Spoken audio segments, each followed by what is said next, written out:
Qonun hamma uchun birdek. Shu o'rinda bojxona tartiblariga amal qilish ham har bir fuqaroning burchi. Kuni kecha jinoyat ishlari bo'yicha Xo'jaobod tumani sudi tomonidan sayyor sud majlisi o'tkazildi. Unda Andijon viloyati bojxona boshqarmasining do'stlik chegara bojxona posti qoidalarini buzgan bir necha nafar shaxslarning ishlari ko'rib chiqildi. Biri o'z ehtiyojim uchun desa, yana biri qo'shnim iltimos qilgandi deya bojxonadan tovarlarni olib o'tishga urinadi. Yetishki ko'yini bor, bir pachka anaqa ayollarning nimasi bor, xuddirasi bor, bir pachka jaynamoz bor, bir pachka atarim bor. Bo'ldi?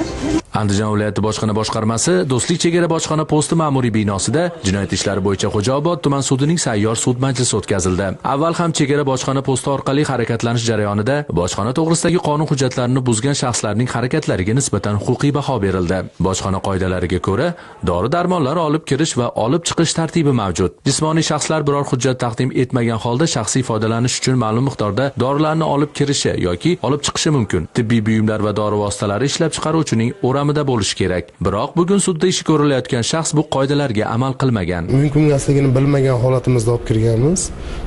Tamojniy xodimlari tushuntirildi, shuni o'zlariga musodara qilishdi.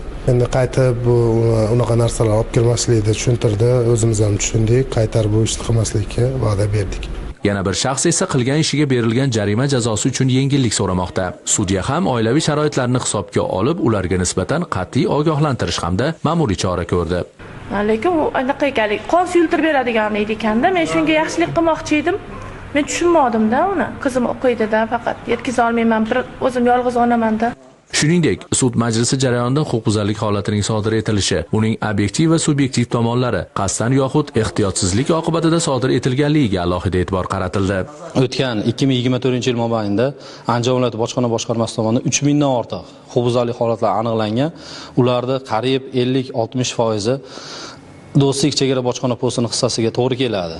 Shuningdek, aniqlangan jinoyat ishlari 120 dan ortiq jinoyat ishi qo'zg'atilgan bo'lsa, ushbu jinoyat ishlarini ham 50-60% do'stlik chegara bojxona postida aniqlangan holatlar hisobiga to'g'ri kelishi, shu sababli muntazam ravishda huquqbuzarlik sodir qilgan fuqarolarning yashash manzillariga chiqib, taqdimnomalar chiqarilib, ushbu fuqarolarning bu kabi huquqbuzarliklarga yana qayta yo'l qo'ymasligi uchun profilaktik tadbirlar amalga oshirilyapti.